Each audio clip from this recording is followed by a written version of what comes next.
मित्रों, जैसा कि हम सभी जानते हैं कि इस दुनिया में कोई भी ऐसा इंसान नहीं है जो कभी भी अपने जीवन काल में एक छोटी सी गलती ना किया हो।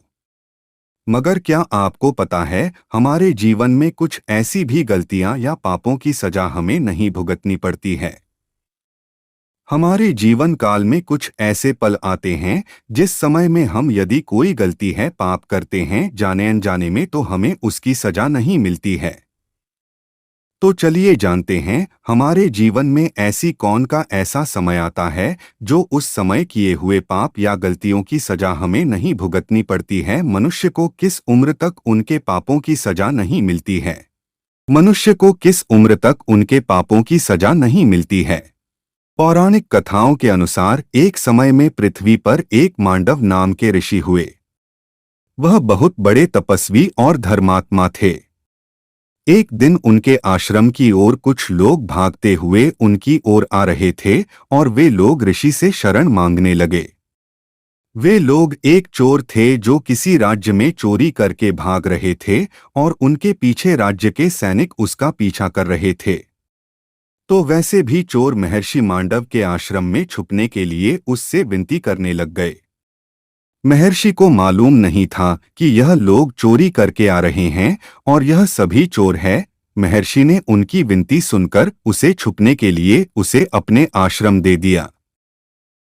उसके बाद उस राज्य के सैनिक भी उस ऋषि के आश्रम तक आ पहुंची और महर्षि के आश्रम को तलाशने लगे।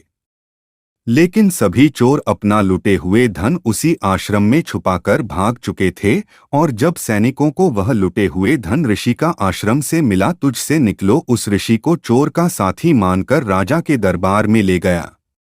तब सैनिकों ने राजा को सारी घटना बताया। उसके बाद राजा ने महर्षि को भी चोर मानकर सूली पर चढ़ाने की सजा सुनाई। जब महर्षि को सूली पर चढ़ाई गई तो उसकी मृत्यु नहीं हुई, मगर उसे दर्द और पीड़ा सहनी पड़ी। यह सब दृश्य देखकर उस राज्य के राजा को एहसास हो गया, यह कोई चोर या आम ऋषि नहीं है। तब उनसे राजा क्षमा मांगने लगा कि हे ऋषि श्रेष्ठ, हमें माफ कर दो, हमसे बहुत बड़ी गलती हो गई। तब महर्षि ने कहा, हे राजा, हम तुम्हें तो माफ कर देंगे मगर उस धर्मराज को नहीं। इतना कहते ही वह महर्षि अपने तपोबल से यमलोक को प्रस्थान कर गए और वहां पहुंचकर उन्होंने यमराज से पूछा कि हे धर्मराज, हम अपने जीवन में कोई भी पाप नहीं किया, हम सदा परमात्मा के भक्ति धर्म आचरण करते जीवन व्यतीत किए हैं, फिर हमें जीवन में ऐसा कष्टदायक फल क्यों भोगना पड़ा? तब धर्मराज ने ऋषि मांडव को कहा कि हे महर्षि, आप अपने बचपन में कीट पतंगों को पकड़कर उनके पंखों में सुई चुभा दिया करते थे, यह उसी पाप का परिणाम था।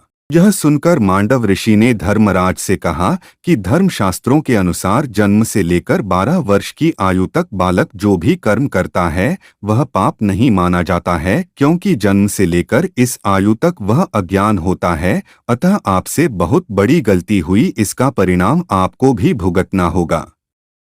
तब महर्षि मांडव ने धर्मराज को श्राप दे देते हैं कि तुम भी पृथ्वी लोक पर जाकर मानव रूप में जाने अनजाने में गलतियां करोगे और जब तुम विद्वान होगे तुम्हारी नीति कोई नहीं मानेगा। इसी श्राप के कारण धर्मराज द्वापर युग में विदुर के रूप में जन्म लिया था। तो मित्रों, हमारा वीडियो कैसा लगा कमेंट करके जरूर बताएं और नए हों तो चैनल को सब्सक्राइब कर ले।